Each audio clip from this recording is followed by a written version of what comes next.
What's up, Broncos country? Welcome to Victory Tuesday. 3 weeks in, actually, we were talking about this last night. The Broncos have not lost a game in a month. We have been a month without a loss. So we got a lot of fun things to talk about. We're going to definitely revel in this victory, this win that we saw last night. Looking back at it, now that we're a little bit removed, I think there's some things that we can still talk about in terms of criticisms, offense. But we'll deal with that as it comes along. I got Spotty here. I got David here. We may or may not have Jared. You guys are definitely going to want to stick around because at the end of the show, Jared is going to explain to you how to perfectly pack a box when you're moving. He's doing that right now. He's developed this perfect system. So I'll let him talk about that and how to perfectly, get that ready. So when you're packing things away for the holidays and everything, you don't have to be moving. It's a perfect system. Free up a ton of space in your house. Anyway, stick around for that. But in the meantime, we'll talk Broncos. Hey, guys, this is the Bourbon Broncos OWBN show, and we'll start talking about it in just a second.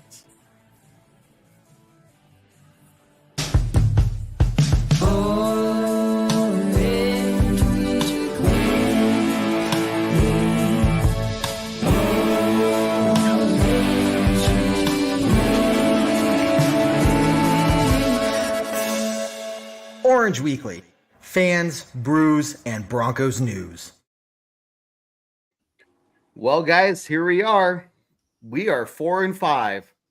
And Spotty, let me ask you, Spotty and David, let me ask you this to start off with. If I had told you at the beginning of the season, after the first quarter of the season, that the Broncos were going to be the reason why another team fired a coach, what would you have said? I'd want more context. After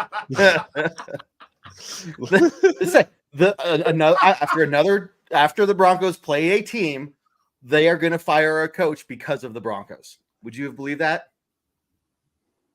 I got you.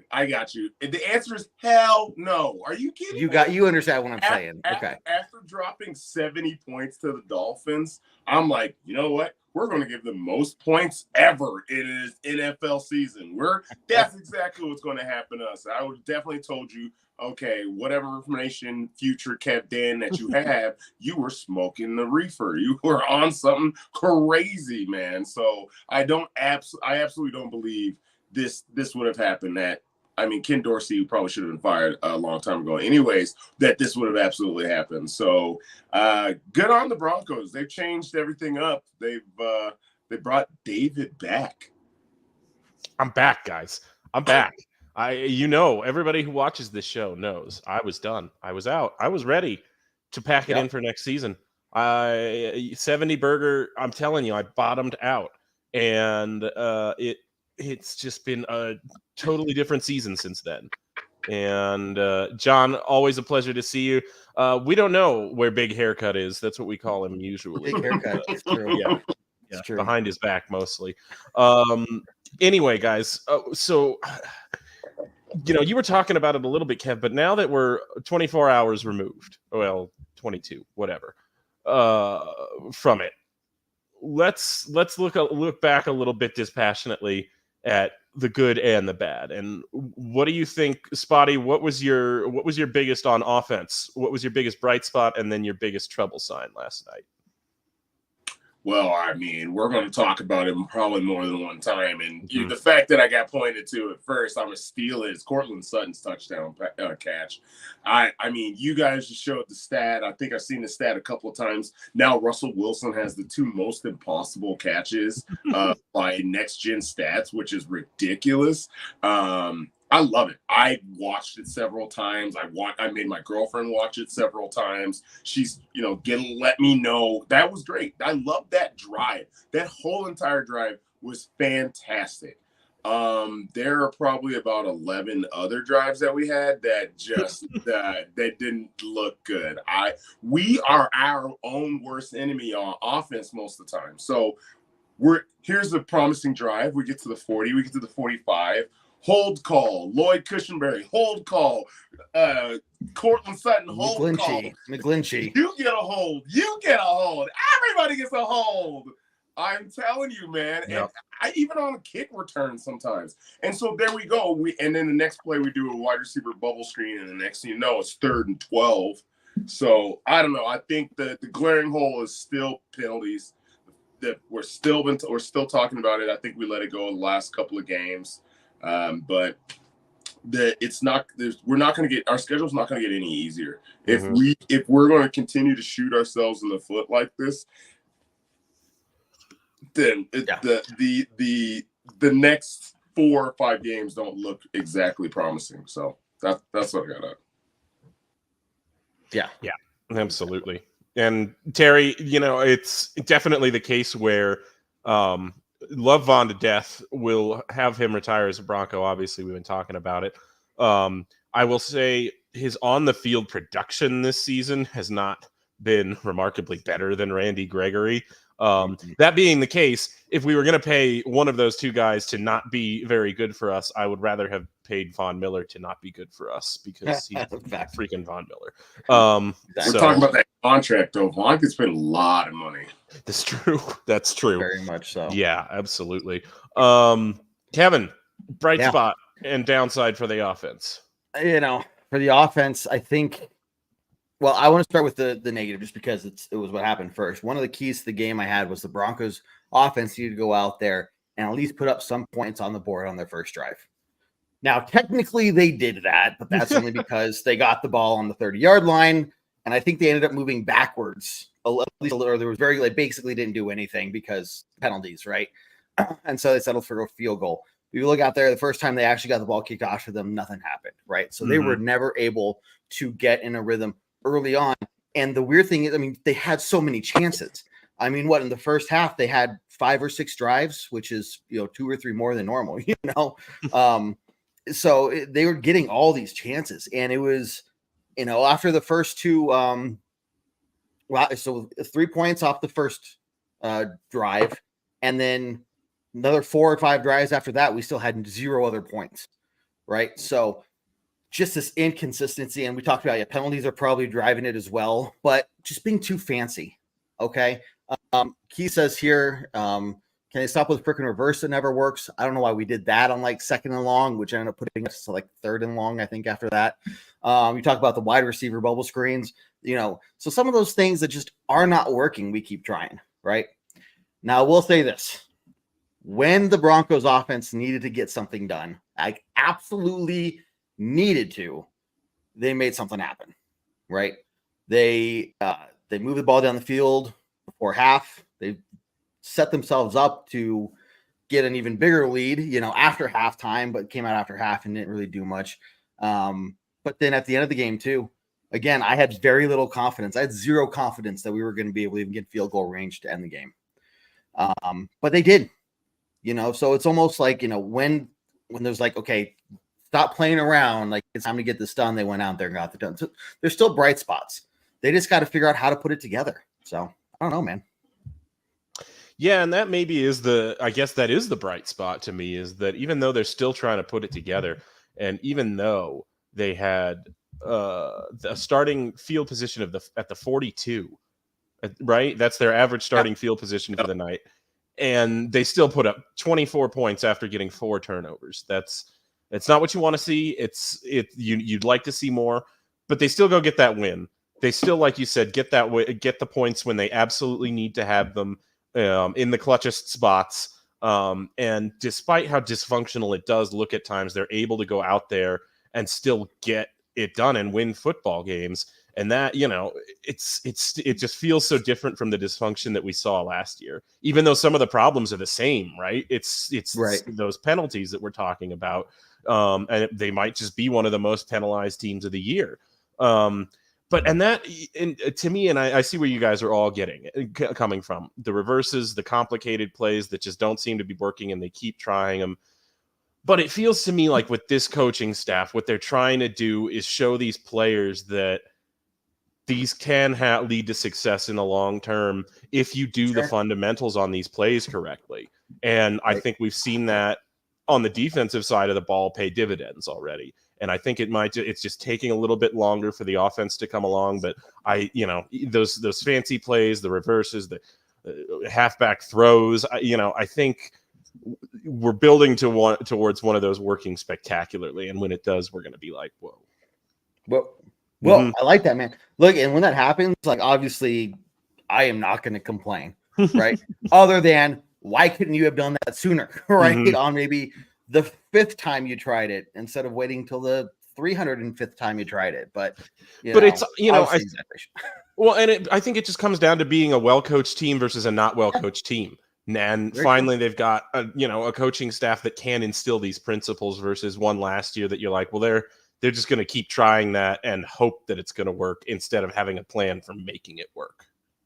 Sean, I think you're completely right. And David, that ties into this exactly. Yeah. You're right. It does take time to practice. And you're not going to get better at those plays just practicing it in practice environment, right? But it's frustrating on the fan side to see it like, okay, again, it didn't work. Like, why are other teams able to make that play happen consistently and we're not, right? So, and that's where you're talking about the coaching, the experience, the getting these guys on board, the discipline. And Spotty, I want to get your take on this because the defense, one of the things they did was they just simplified things, and it looks like, once they did that, they got in their groove, and now maybe, they're able to communicate better, hold their side of the football field better. Is that going to help if we do that, anything like that on offense? Did you see any kind of simplification to at least get things going? Or did it look like what we were doing in the first half of the season? I don't know, because I think the issue is that I think our offense is relatively simple, right? You bring in heavy set tight ends, you're going to run the football, or it's going to be play action. You're either going to get Javonte at his backfield, which we did see end up scoring a touchdown, or Cortland isolated out on the side. I don't really see much more simple that we can get on the offense. And maybe that I think simple is fine, but the issue is that in this current NFL, simple only works for so long, and then it becomes stagnant. And I think the worst thing that could possibly happen for an offense in the current NFL is having a stagnant offense. If you can't consistently put up points week to week, then we get later in the season and teams have a lot more tape to look at, a lot more and they're going to put a stop to those plays that might be working out for you. I think we're going to see here pretty soon, because the Broncos still ran for 122 plus yards in this particular game. I absolutely see soon that one of these teams and they're going to say, okay, the Broncos have won most of these games by running the football. Let's stack the box and let's force Russell Wilson to make a consistent plays down the field. And we're not just talking about, because you were talking about that last drive of the game that put us into scoring position. I would even make the argument that it wasn't exactly a called play, because Samaje Perine blocked and then snuck out of the backfield twice and then got the ball to run for, I think he ended up taking 25, 30 yards by himself in that last drive that we had. So, yeah, that's all well and great, but that's not going to consistently work out all the time when, the other teams playing prevent. So I'm afraid that somebody's going to start stacking the box against us and dare us to throw the ball or try to get the ball downfield.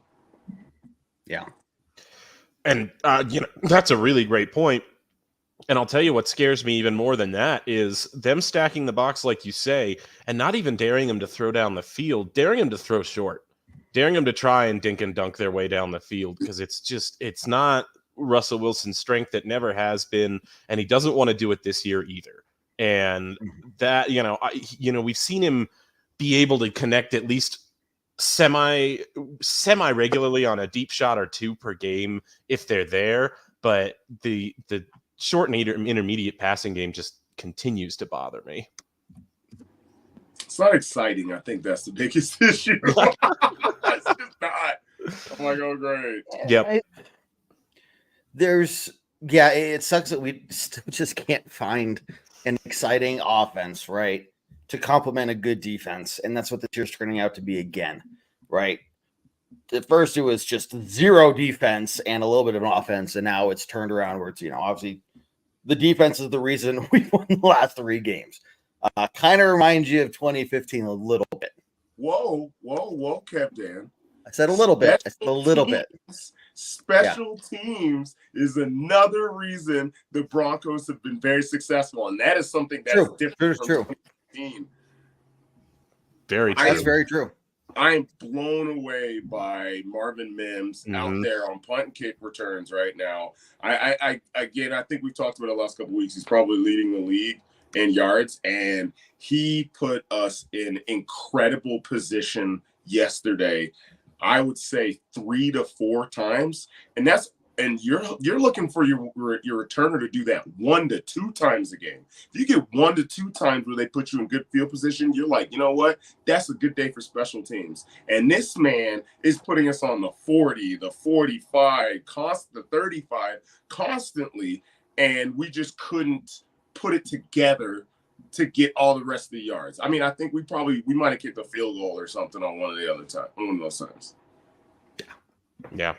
It's crazy. It was crazy. Mims, it's seeing his replays, on SportsCenter last night, because it took me a little while to kind of wind down before I could fall asleep. But they're talking about him and showing the replays of what he's doing on this return game, and just the speed. And I think what you said, we were talking about this last week, how even though he's that quick, smaller, running or returner, he still plays like a big guy. It takes a lot to bring him down, and that energy is just fantastic, right? Yeah, absolutely. Until he runs into a big guy.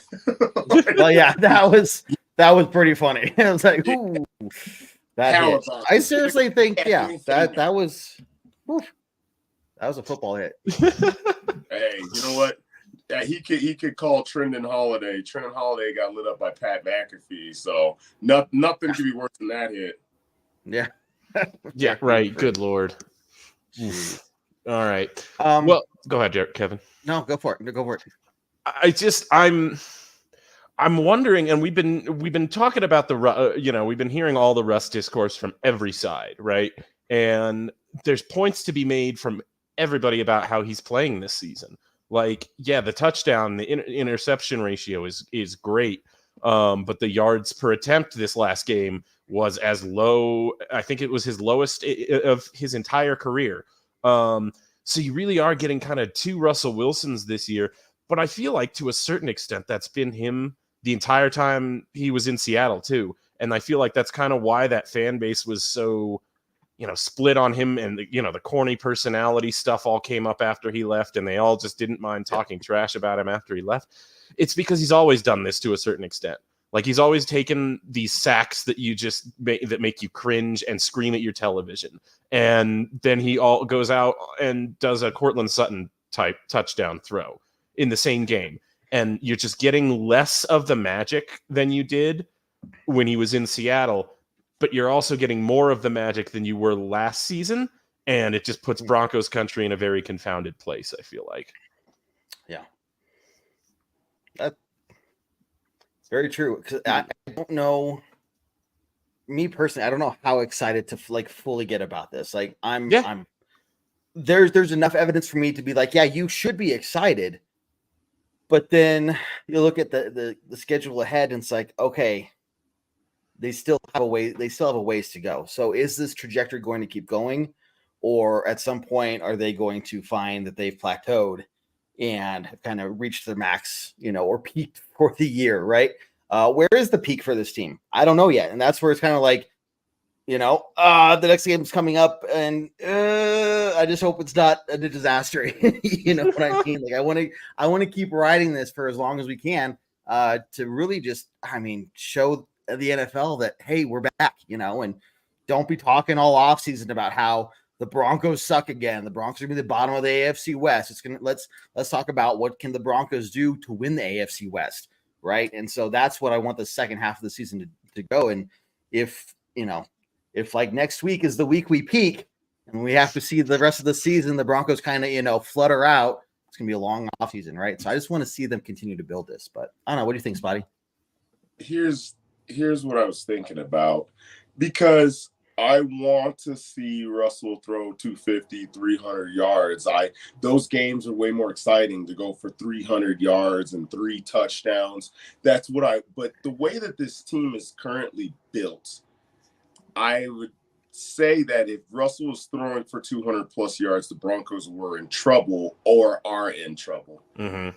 I think the last time that he's probably thrown for over 200 yards, I'm going to guess, is the Bears game, where we needed to put up a lot of points to get ourselves back into the game. So we were throwing the ball a lot more. Now we're running the ball 120 to 150 yards a game. Russell's throwing the ball enough to give us the first downs that we need. Slow, methodical drives down the field, giving the defense a break. I'm not sure if we went the other way, which we know if you're throwing the ball down the field, and you could see it last night for the Bills. If you're throwing the ball down the field, you're getting these quick incompletions. The ball's hitting the ground a lot. The clock stops. The next thing you know, your defense is back on the field again.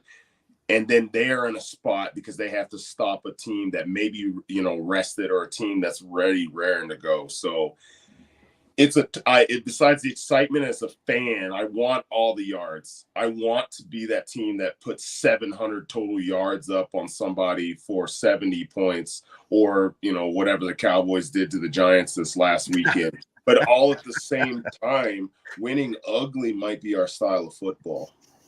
Yeah. I mean, it's just, I think that's going to be the case. I think we're just going to be in all of these games. Like the Vikings game, the Browns game, the Texans game. I feel like none of these are going to be blowouts if they're losses. And I feel like it's going to come down to the fourth quarter for most of them. And it's just, if they're going to be wins, they're going to be ugly wins.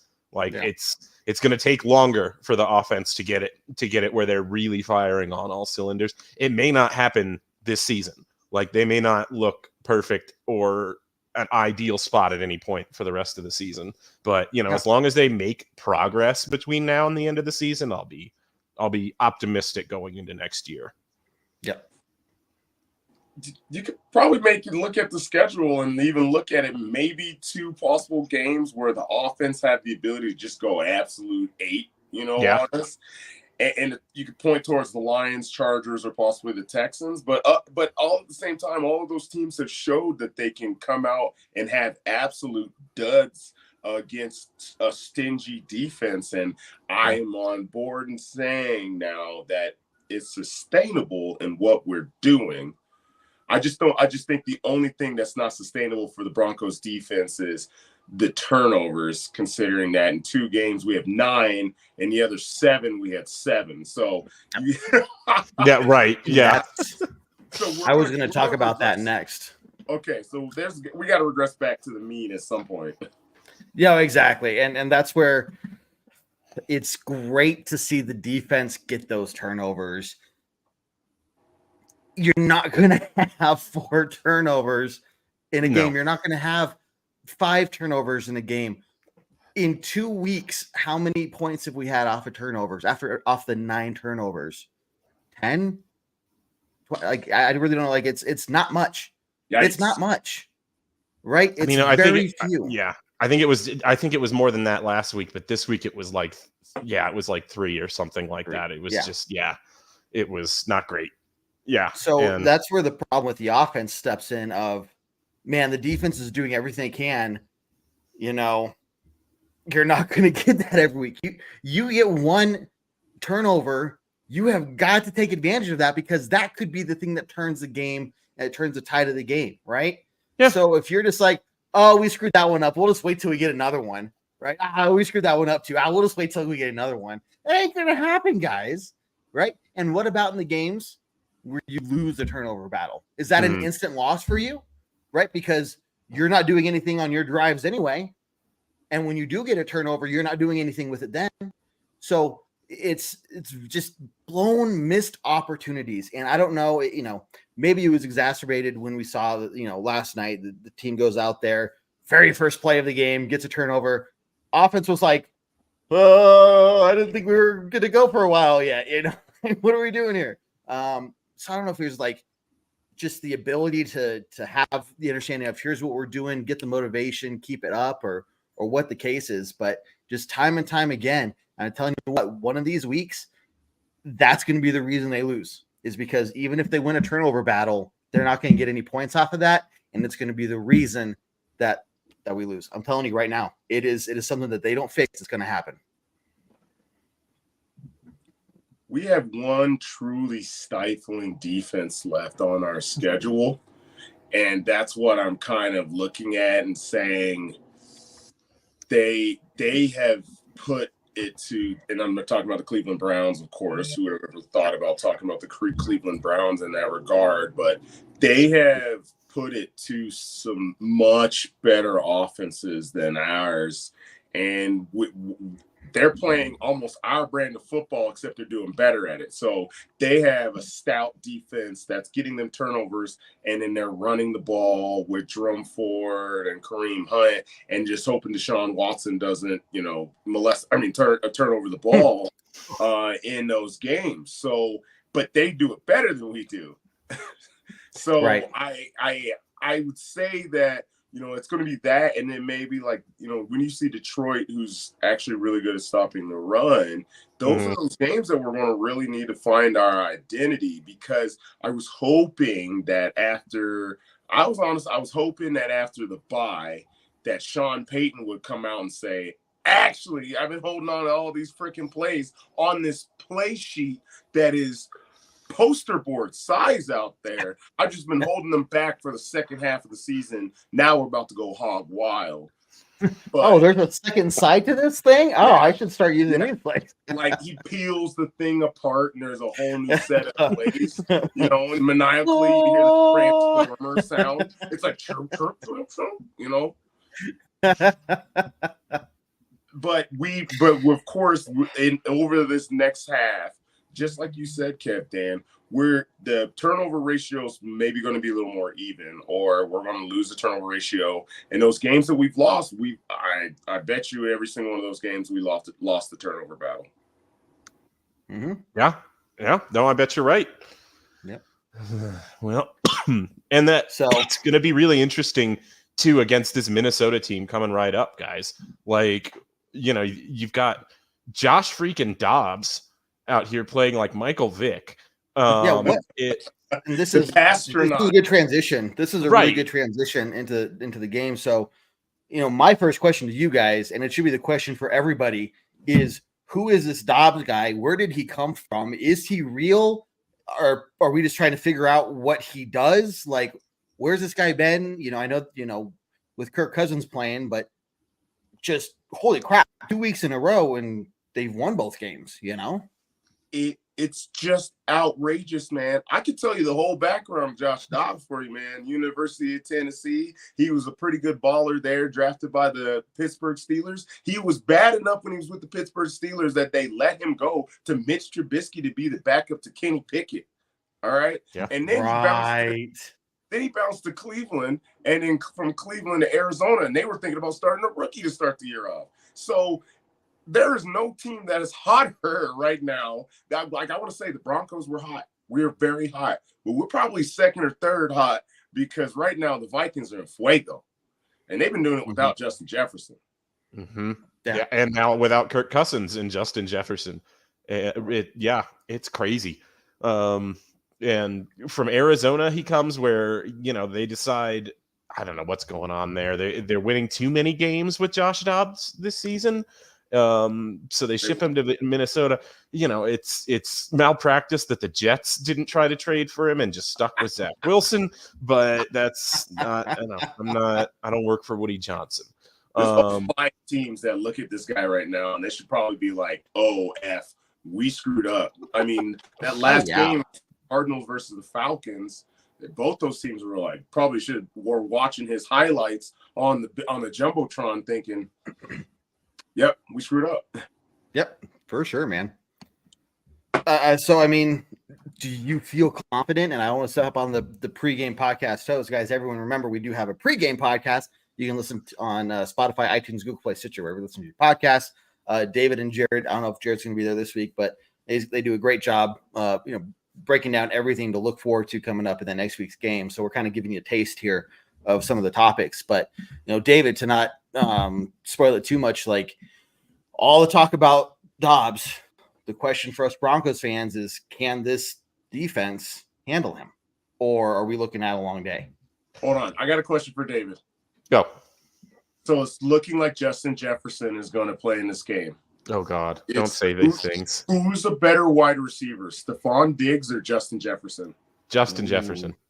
Okay. I'm going to give it to Justin Jefferson. I ask because PS2 did a fantastic job. Shut him down. On Stephon Diggs. And I'm just curious if it's awesome. If I was hoping you'd say Stephon Diggs, not gonna lie. So then I could be like, well, Pastor Tan's got this.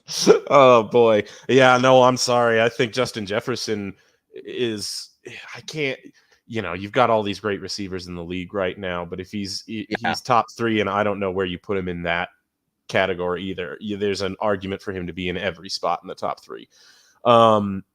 David, that's a really good, analogy between, why they're bad and why Jared's bad. And so, hey, Jared, what's up, man? How you doing? I can't hear you, but I assume you can hear me. We can. Yes, we can. Mm-hmm. You guys keep talking. I'm going to fix my stuff on my end, but you guys keep talking. Broncos, go Broncos. We beat the Bills, the whole thing. Yeah. This is perfect. Okay. So sorry, David, but back to you. No, keep going. No, and so I think, no, I'm sorry. Jared's arrival has flustered me. I think now that being said, I think PS2 is that same level caliber of cornerback. So it is going to be one of the great receiver cornerback battles of the entire season if Justin Jefferson comes back. And I'm really, really looking forward to it. The only receiver so far that gives Pat Surtain, it feels like, just real trouble. Darnell Mooney, that was not Darnell Mooney. DJ Moore, that was weird in the Bears game. But Devontae Adams is the only other one that has really given him fits in his career so far. So at the very least, if you've got Justin Jefferson coming back for this game, you do feel comfortable putting PS2 on that side of the field and just saying, let's see what happens, right? Yeah. Spotty.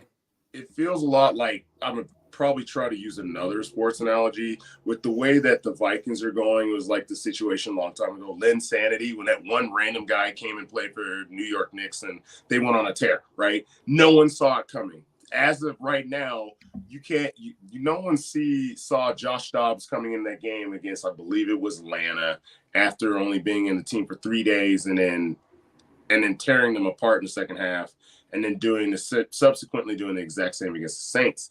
And I think it's because we've got game tape on Josh Dobbs as a Viking. All those other teams did not have that. And we know that the more that you get to watch a player, the better that you can prepare. I mean, the guy didn't even know the names of his own teammates in that first game. And it showed. Going out there, play street ball, hike the ball and just find someone, right? Well, like the coach actually had to tell him where the routes are and stuff. He's still going to be a little unfamiliar with the offense. All right. Sure. And it's hard because the Saints defense technically, quote unquote, ranked higher than the Broncos have been this year. Not like the turnover batter that's not been the same team as it has. I'll let you, Jared, but I am telling you that as a defense, there's no defense that is hotter than the Broncos defense as of currently coming in with 16 points a game the last 3 games. Okay. So his slinging in and around may not work as well. I truly believe, and don't get me wrong, Justin Jefferson is an incredible talent. We've got the same issue with the Vikings that we have almost week in and week out, and that's that they've got a top tight end in the NFL. Dalton Kincaid was a big difference outside of Cook last night. So TJ Hawkinson, sir, if we can give you a Travis Kelce game, okay, we're okay. Right. Yeah. Yeah, and Hawkinson's been really hot for them too recently. Like that's been Josh Dobbs' go-to guy. But just on the piece of the Saints are ranked. Every defense, regardless of how good we've done the past 4 games, is going to be ranked higher than defense. Because of why? Because of why? I don't know why. I don't know why. It's some sort of statistics that are happening. I don't know. I blacked out the first 5 games of the season, so I've only watched the last few.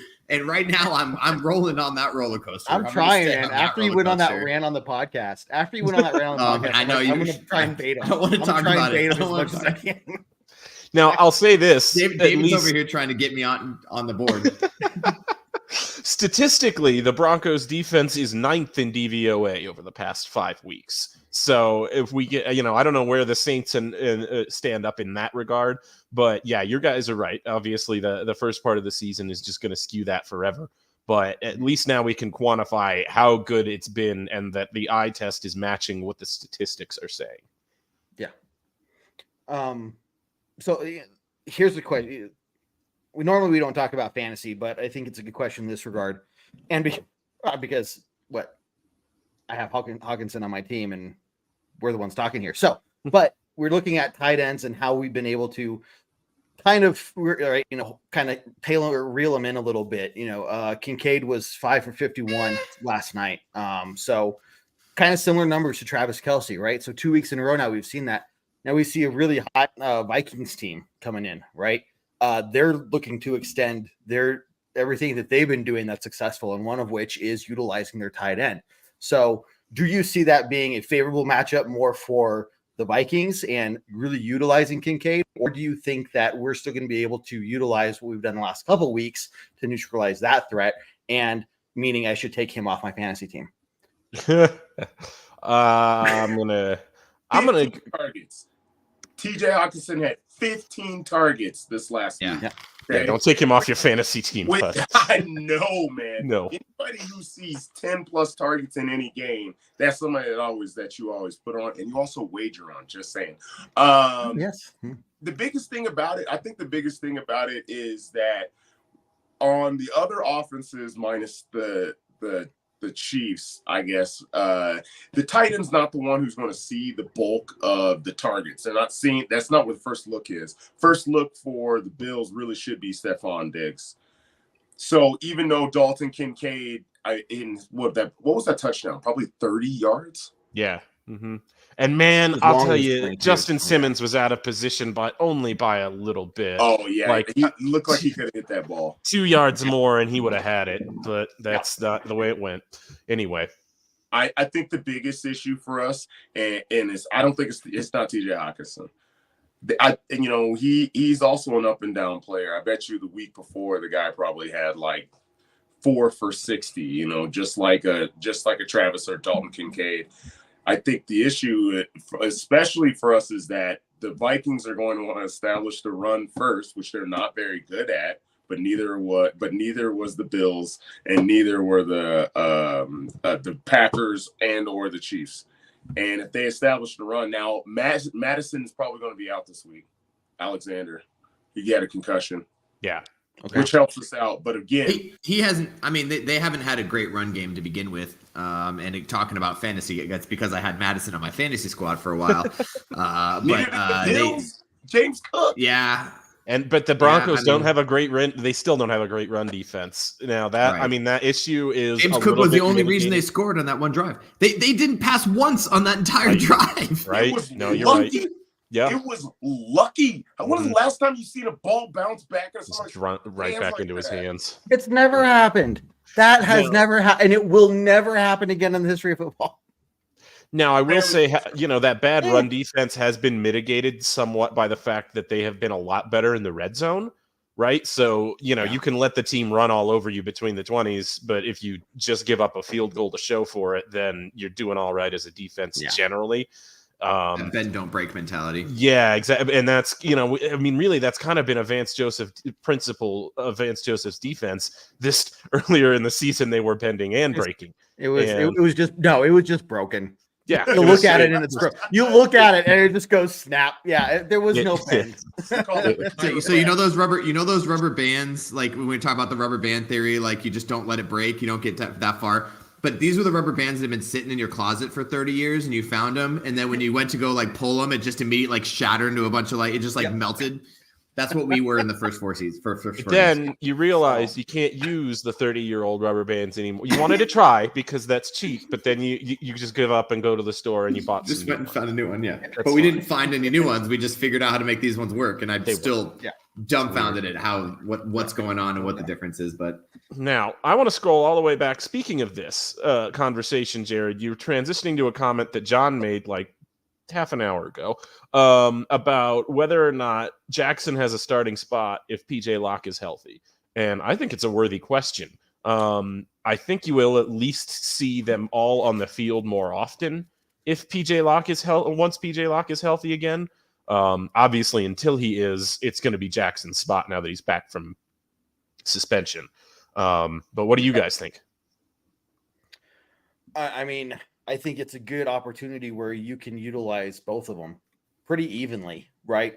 And you have such trust in PJ Locke and what he's able to do. And, he's called to go out there and what he gets the game-winning interception. Yes, I know that ball was terrible. And, Cortland Sutton probably would have picked that off too, right? However, man, he made that play, right? He ensured that play happened and that we won that Green Bay game.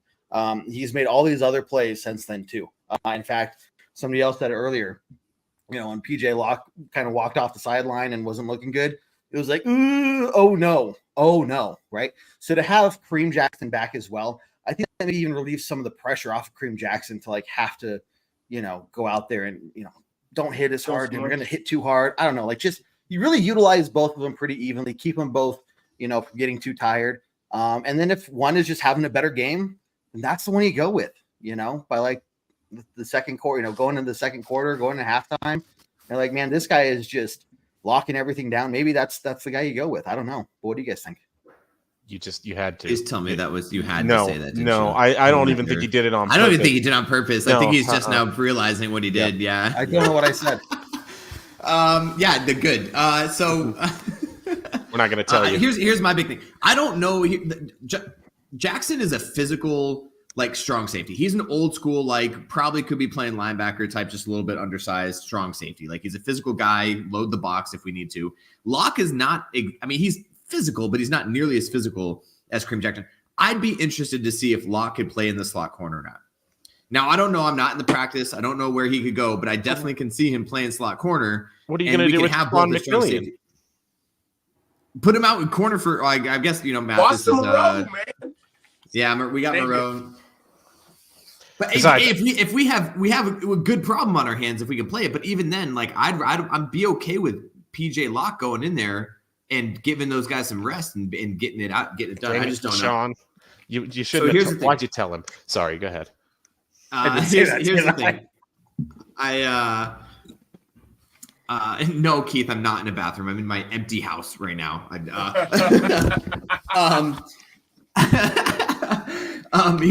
the big point here is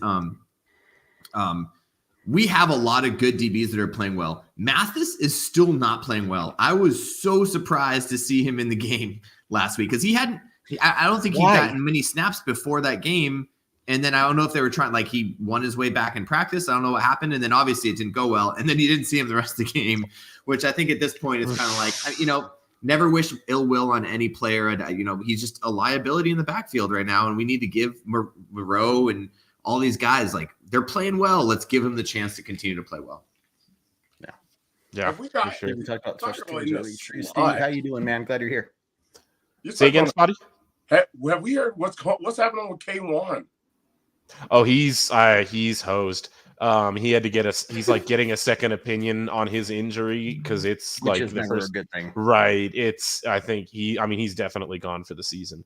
Well, that would have been an interesting ad if he would have been back this year, but it was very obvious. Two things were obvious early on in the game. One, Mathis, whatever happened, Mathis, it's not you. It's not your year. Maybe it's not your defense. We know it's very much out. It's very much easy to be drafted by somebody and then you come in this spot and it doesn't work out. Okay. And the second thing that was noticed as soon as PJ Locke went out, those shots down the field were happening so much more. Yeah. I'm listening, Spotty, I swear. However, the lighting does make it look like you guys are right next to. Will you guys just hold hands already? You're already close enough. Just Oh, I'm sorry, pal. Nope. Other way. Nope. No. Still no. Still the wrong way. Still the wrong way. There you you go. go. Oh, there it is. All right. Nice. Yeah. Oh, no. Wait. Not yet. Not yet. Not yet. No, Not not yet. yet. We're No, alive. not We're yet. still alive. This isn't the OnlyFans. This is Not not yet. the OnlyFans. Speaking of the OnlyFans, make sure you guys are all subscribing to all our different content. If you can find our OnlyFans, but make sure you're also subscribing to our YouTube as well. Let's hit 450 subscribers on YouTube real soon, guys. Broncos are doing phenomenal. We're going to keep pushing out awesome Broncos content like we have been for the past over 7 years now. So make sure you guys are hitting that subscribe button, notification bell, so that you know as soon as we upload and post some videos for you all as we ride this wave of, man, it's like feeling good to put on your Broncos jersey again. It's not like just oh yeah, I love my Broncos, but it's like yeah, like I want to be seen in public with this. It's Everybody not like who lives in I'm Denver. wearing my jersey Yeah. because Mhm. I coming from the game. Yeah. Everybody who lives That's in great. Denver, those Victory Monday or Tuesday donuts at King Soopers, those freebie. Yeah, so No, let's talk about this because We do. we don't want to talk about it, but I'm gonna bring it up because Lalo, David, Lalo, he texted me after the game. He goes, "Man, what a crazy ending."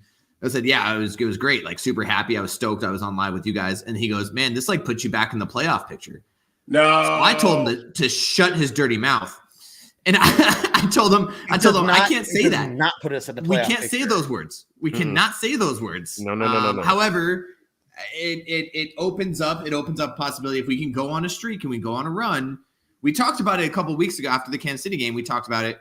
What would we need to do? And really, in the second half, that we'd only be able to lose like 2 or 3 games in the second half of the year. Really. Hey, right. Yeah. And we have to go on some crazy win streak, and we're on it. Can we keep this high? Can we keep rolling? At this point, it's just about going 1-0 next week, right? Yeah. But And then here's the other Yeah, thing. I know I'm late, and I have like 5 minutes to talk about all the things I want to talk about. It is my fault. Is Justin Jefferson going to be back? Yeah. So there's we- another It thing you have to looks worry like about. he's pointing to yes. That's dangerous. yes, it Is it though? That's what you missed. That's what you missed. Because I asked David, who was a better wide receiver, Stephon Diggs or Justin Jefferson? I said Jefferson. I think Jefferson's the better receiver, but Diggs has a better quarterback. Well, maybe not in the last couple games, but Diggs has a better quarterback throwing to him. And then to throw Well, and more here's- than Diggs. Is Jefferson that much better than Diggs? Like, is it another echelon of wide receiver? Because PS2 did a very good job on Stephon Diggs. Oh, for sure. Yeah. For sure. I mean, overall, I And here's think another even there was a thing. couple times that Diggs did get the catch, and I don't think it was just we weren't playing just PS2 on him. Now, PS2 did have obviously a lot of like one-on-ones, but like we were playing well to be able to know where he was on the field. So I think the game plan, VJ came up with a great game plan, and it worked. more than one. Oh, Boy, boy. we were baiting. We were Yeah. baiting. Absolutely. Oh, yeah. There's one thing about Josh Allen, man, and he's going to give you one. Yeah. Yep. Oh, he gave us 4. Yep. Well, Yeah. 3, 2. Basically. Yep. Jeez. And we couldn't. David, what were you gonna score say? Points off of those. You forgot. David?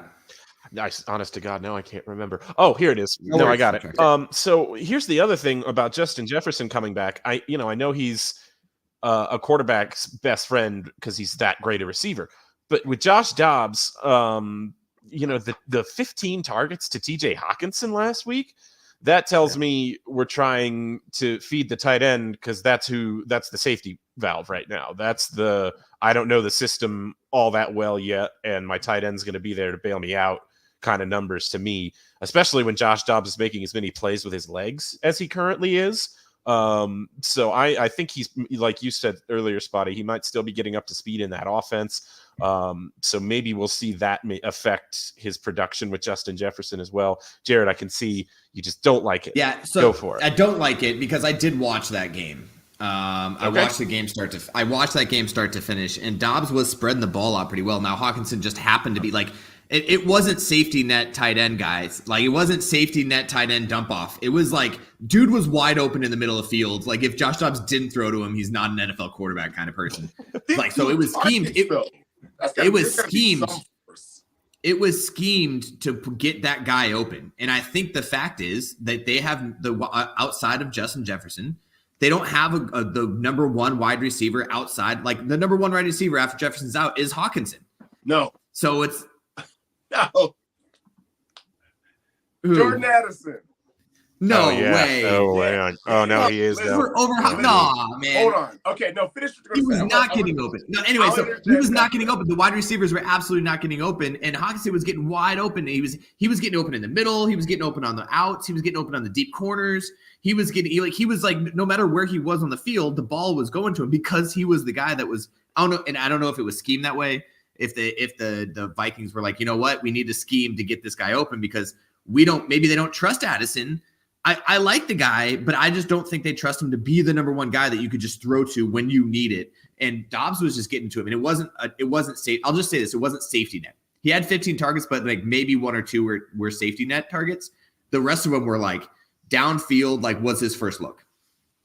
You forget on the Saints, there's Marshawn Lattimore, who is a top 7 corner in the league most years.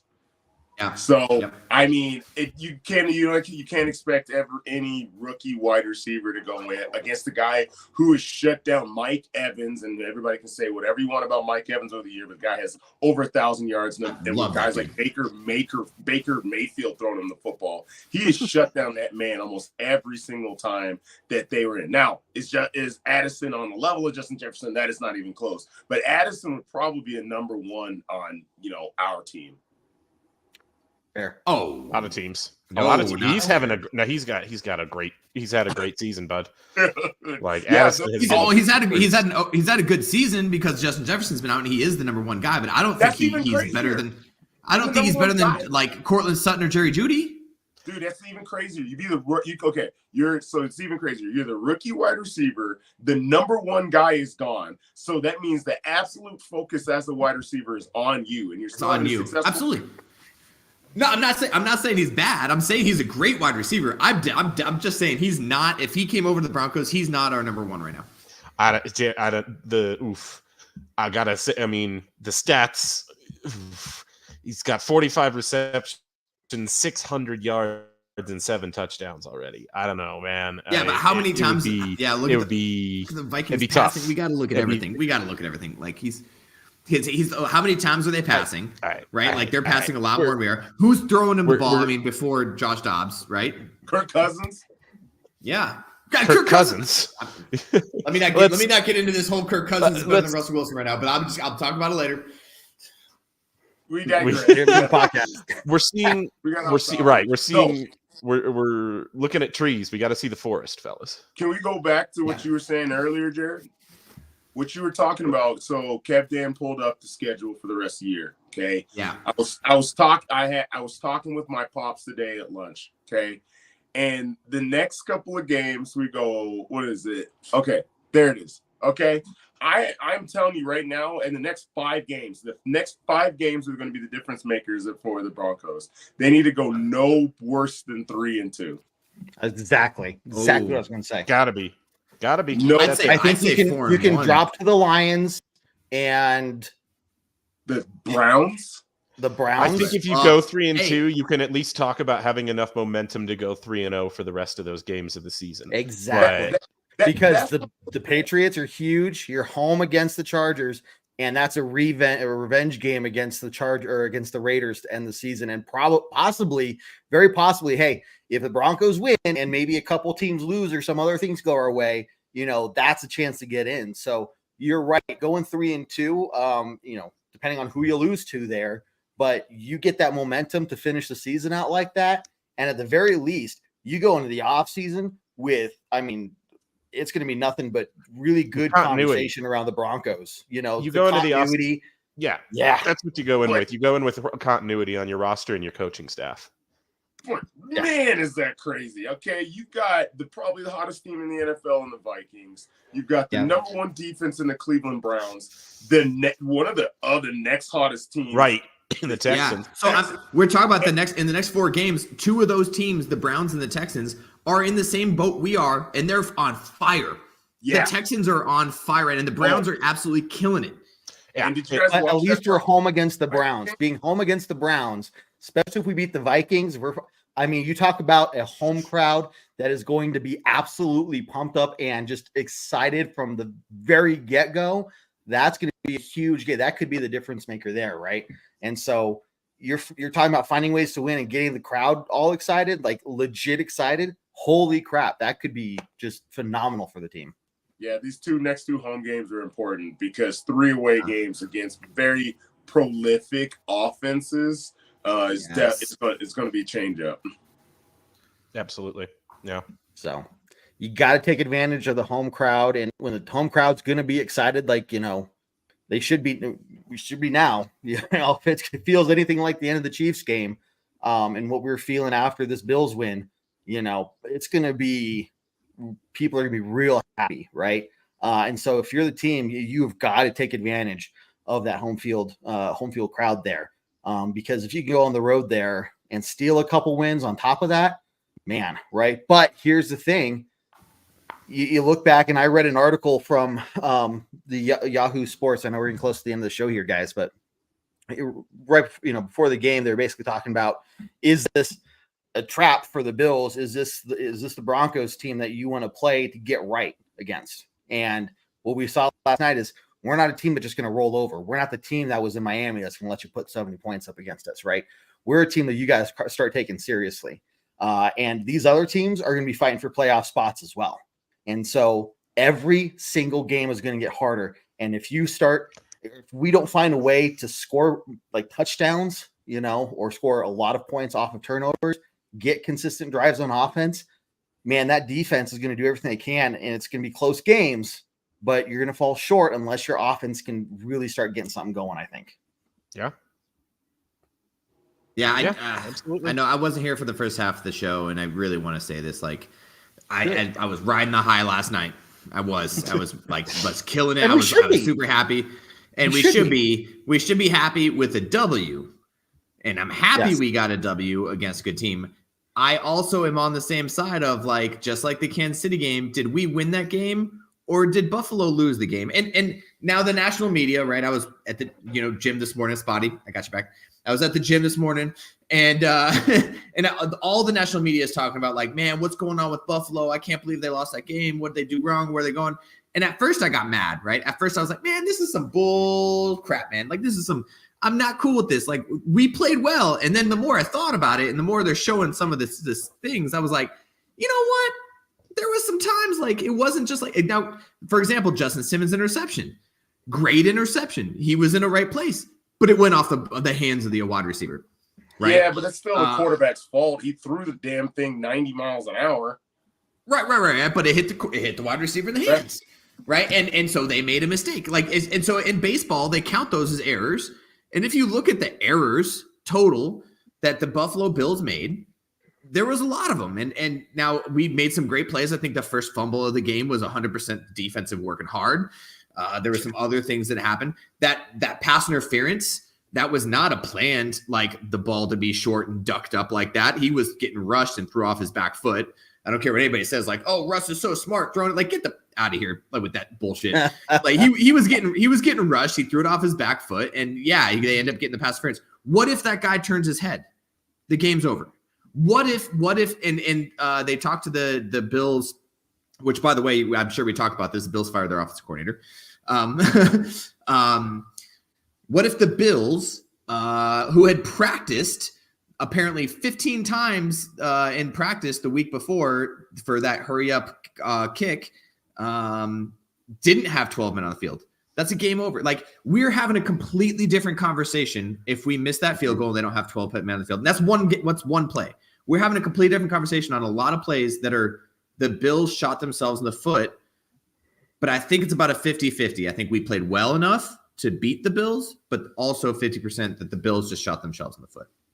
Yeah. And I think John brings up a good question here. Go for it. Go, Spotty. I just want to say one point to you on that last part. The one thing about the Bills getting the PI on that on that play, where they really screwed up is that they brought the house when they didn't need to. Mm-hmm. They brought the house, and my second comment about it is, if Russ doesn't throw it short, we don't get the PI. No, that's true. I mean, no, again, if he throws on point, touchdown. It's a touchdown. Judy beat him by 4 yards, so if he throws it on point, he's gonna score. And then so here's the other thing is like it's crazy to think in this world, like in this football world, if he scores that touchdown, we have to go for 2, right? Because they'll have like 40 seconds left or something at that point. Yeah, 40 seconds left to drive down, and we want to be up by 7, not by up by 5 or 6. Yeah. So we have to go for 2. Do we make that? Do they drive down the field and get the like? It's so many things that are out of the like. And here's the thing, though. This is where you kind of lose me a little bit, and I do get what you're saying. I definitely do, but just being on the other side of that so often, being on the other side of that in games where you feel like you should win, and then you go back after and say, well, what if we had done this, or what if we had done that, or what if we had done these 10 other things during the game that would have led to a win that time, except they did lead to a win this time. And you are totally right, because the Bills had plenty of chances to get back in this game and had self-inflicted wounds the entire game. But at the very least, the Broncos did enough in this particular circumstance to go out against a playoff team last year on Monday night in their building, in a place where your kicker's having trouble getting the ball through the uprights, and you still win that game. You know, that... And you're talking about... I 100% hats off to the coaching staff. All the coaching staff, all of them, offensive coordinator included. Like, I don't even care. They played this game, and this is why we have Sean Payton. We play a game that is just awful, like, for lack of a better term. Like, it was just bad football all around for a lot of things. There was good football too, but there was some bad football. And he still figured out a way to control the clock, control the time, figured out with what he was given, and we ended up winning that game. So I give him credit. Also, hats off to the special teams coordinator. 100% special teams coordinator. Dude, the punt returns, the kick returns, the quick runs on the quick field goals, regardless of whether you make it or not. Like, he's changed the Denver Broncos special teams for a long time, and I got to give him credit for that. What's his name, Jared? I'll Google it. But that's the thing. If you don't know who the special teams coordinator is, it's probably because they're doing at least a decent job. Yep. Right? It's all the previous years where we not only knew his name, but we were calling for his firing. You know, like people were like, that's true. This guy. Everyone knew his name. Everyone knew McMahon, right? All those other guys. So it was like, oh my God. And now we're here. It's like, yeah, what's his name? I don't know. Well, that's good. It's kind of like offensive linemen, you know. You don't hear their names called very often. It's probably because they're doing a good job. You're talking about on the podcast, Cushenberry. You're not going to hear his name very often, but look at what he's done to turn things around from last year, right? So in some cases in football, it's a good thing to not know your name. True. Last night for Cushenberry. Yeah. Yeah, except for last night. But in general. And Katwika. Yeah, there it is. I just assume that's how you Ben Katwika. John, let's put up John's question here about rushing that last kick. And I think because Sean Payton has addressed it, right? You don't want to give Buffalo 20 seconds. You've seen what a quarterback like Josh Allen can do with 20 seconds at the end of a game. And frankly, Sean Payton knows firsthand what Stephon Diggs can do to you on a last-second play in a heartbreaking situation. So, not again. Right. Not again. Not again. And I think he has that confidence after seeing the team execute that play so perfectly at the end of the first half. You've given him even a little bit more time at the end of the second half, and you know everybody on the sideline knows like 2 plays in advance that's coming when it's coming, and you know you luck out after missing it and get another chance. And so you know I at least understand the thought process. Why not spike the ball as opposed to having a running clock? Fourth down, wasn't it? Yeah, I think it was right. Yeah, I think it was fourth down. No, it was third down, and I think what he's asking is like it was third down. We kneeled the ball to keep the clock running, got the quick team out and gone. But again, it was still 20 seconds left. So kneel the ball, get our offense off, get the special teams on. Takes about 10 seconds. You kick the field goal, and you only have like 5 seconds left. Yeah, you'd give them 20 seconds, which is basically time enough to like a couple Hail Marys, maybe get in a field goal position, which is fine. But I think at that point it was like hey, we did it in the first half. Like, we could do it in the second half. Yeah. And then Lutz missed it, and then the rest is history. Yeah. No one's gonna remember. Nobody remembers. We'll remember. Remember that he made the one that mattered. You know how I know we won't remember? We haven't even talked about the fact that we missed 2 extra points. Yeah, it's true. exactly. It's true. So Exactly. there on that. For the record, Will Lutz was only responsible for one of them. Hey, it doesn't matter. 2 extra points is 2 extra points, whether the wind blew it or a chicken ran onto the field, man. You know? Oh boy! I swear, I almost lost my voice yelling at the TV. You cannot miss this one. You cannot miss this second chance. Oh my That's right. god! Hey, let's start going into some closing thoughts. Jared, I'm going to start with you because I will say that the numbers of people watching the show definitely went up when you joined. And also everyone, I think it's the beautiful face, all that stuff, charming personality. But also, I promised everyone that you're going to tell us the secret to packing perfect box. To get maximize space, whether you're moving or putting things away. For the holidays. So you came up with like some scientific formula or something. I don't know, but I'll let you explain it. Yeah, no. So first I'll go with my final thoughts and I'll tell you how to perfectly pack a box. My final thoughts on this is like, I'm super high on the Broncos. Like I'm there. I'm with you guys. Like, let's go where we have a rough road ahead. But I think that there's no longer any games that we look at the schedule and being like, that's a loss. Like we had them like 2 weeks ago. We were looking at it. We're like, oh, that's a loss. That's a loss. That's a loss. And we're not there anymore. And I love that. I love that for the Broncos. I love that for the team. I think they're finally figuring out how to do things. I love the fact that Sean Payton is winning games that look maybe possibly unwinnable. And we just move forward with that. However, I'm caging expectations. I don't think we can continue this day in and day out where we just can't score on offense. And I think John mentioned it earlier, like, at some point, our offense and our defense have to play ball at the same time, and they're not. They haven't been in the last few games. I think maybe the Packers game because we controlled the clock pretty well. But other than that, like we haven't really done well on both sides, and ultimately our offense is going to need to start clicking here soon. Now, going to how to pack a perfect box. You call movers to do it for you. Oh, That's what I do. You just pick up the phone, dial 1-800-MOVERS, and then you get like 3 or 4 dudes, and they do it in one day, and now you're in an empty house sleeping on an air mattress, and all your stuff's on your way to San Diego. mm-hmm. There you go. Yep, done. Yeah. There you go. Yeah. I love it, man. Thanks for that. I was curious how you did it, so now I know. Beautiful. Spotty, what you got, man? Guys, I'll be honest in the fact that I was really hoping that Sean Payton would prove me wrong after a bye week, that he would come into this game with 2 weeks to prepare for the Buffalo Bills, and the offense would put up 28 points, 35 points, like it was nothing. But what I'm finding about that I still dislike, I still don't believe Sean Payton is worth a first round of draft pick, okay, and just total value, that the wins and the play calling haven't blown me away. I'm not sitting back saying, you know what, it definitely wasn't Drew Brees. What I find myself looking at is seeing something I feel like our offense, as simplistic as it is and as it's working out when it needs to, is outdated, and it's just not, it can't continue to be like this for the rest of the season. We are going to run into the game where we are going to have to score touchdowns.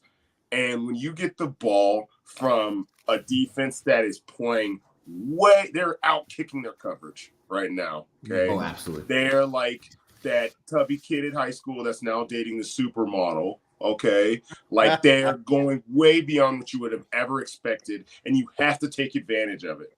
And what I am afraid is going to happen in these next couple of weeks while we're sitting riding this high is that all the rest of the NFL is going to point to the weakness of the Denver Broncos, and they're going to take away what we are doing well and then destroy us.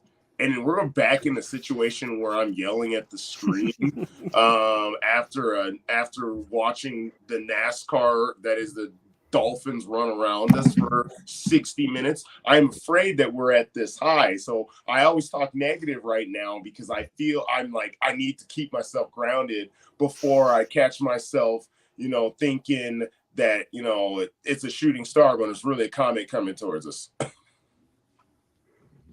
I love that, Spotty. No, I love that, Spotty, and I'm going to, before David goes, I'm going to steal the thunder from him because I'm going to steal a page out of David's playbook from the podcast, from the pregame podcast. Make sure you guys are following us on all the iTunes, Google Plays. He said that we hit a peak against Kansas City. He said it. You can go back and listen to it. It's recorded. It's 100% on. Don't go on listen record. to it. It didn't happen. Never happened. And we didn't hit a peak. The Broncos didn't hit a peak. But Spotty, I think I'm with you, man. Like, I think this is the best defensive performance we're going to see out of the Denver Broncos. I don't think we see another 4 turnover game. Like, don't get me wrong. I think we're going to play good defense. I just don't think we see another 4 turnover game. And to get 6 points off of 4 turnovers is absurd. And if we can't replicate a 4 turnover game, which I think we're all in agreement here, like it's hard to do, and we can't score off those.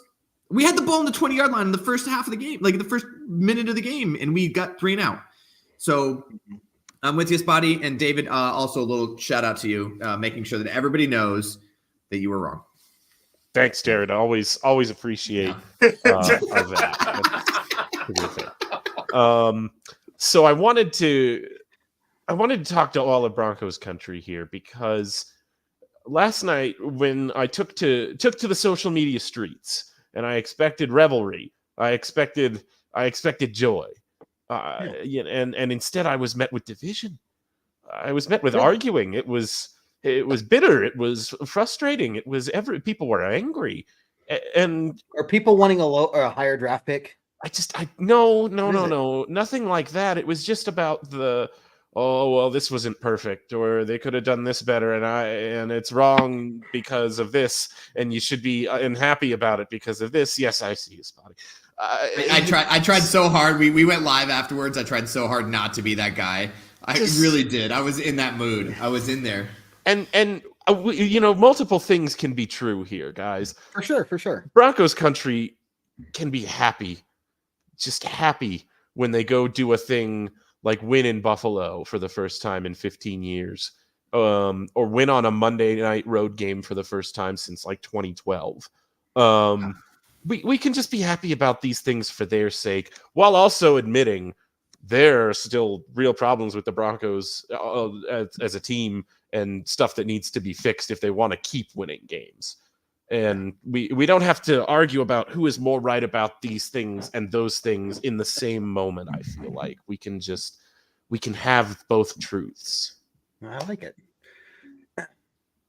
It's Preach. Funny just to see to hear that, and that, do Broncos country, do we understand, like, do we know how to win? Is that maybe what it is? Like, we're just not used to this. This is it. It's a trauma response. Kevin. Used to going to the negative. It's a trauma response. Like, well, we won, but we want to talk about the negative because that's right. what we always do. We have to think about the reasons ahead of time that the win won't be sustainable because we're so expectant. It's just like John's comment right here. It's illustrated right in John's comment here. If we spiral down, because we're all anticipating in the back of our minds, we're like, what if it's all a mirage still? What if it's all just fake? We've been hurt so many times. That's what it's that we've been hurt before. It's 100% trauma response to, like, I've been hurt before.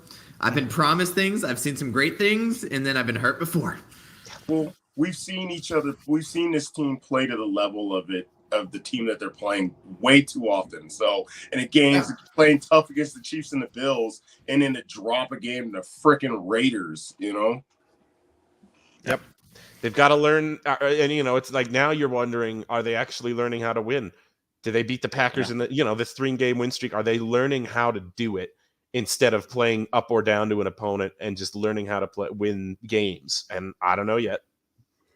Could be. That's what good teams do, and I think that's what it stems a lot from coaching, right? And where I think we're going to see is Sean Payton really worth that first-round pick. Spotty, we're not going to see it this year. I just don't think we are. I think at this point, if we didn't see any major adjustments to how the offense runs after the bye week, I don't think that they're going to make any major adjustments from here on out. Maybe I'm wrong. Maybe Sean Payton looks and says, okay, I thought this stuff was working, but it's not. And so now maybe we change. I don't know. But I think where you're going to see it is starting next year, especially if the rest of the year at least ends on somewhat of a positive note. You have that continuity. The whole coaching staff stays.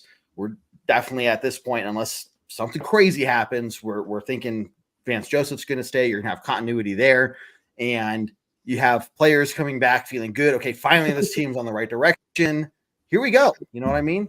So, Jared, I remember asking very vividly that question last night, and you didn't have any hesitation at all. You seem to have some hesitation right now. There's a lot of season left. there's a lot of season left. There's a lot of. That's why I said the way things stand right now, barring anything crazy. Vance is back on the like. All right, like we're like he's a new hire. Like he's back on the. He just found his way back into the neutral zone. If that like that's fair. You're not going to fire a guy in the neutral zone, I don't think.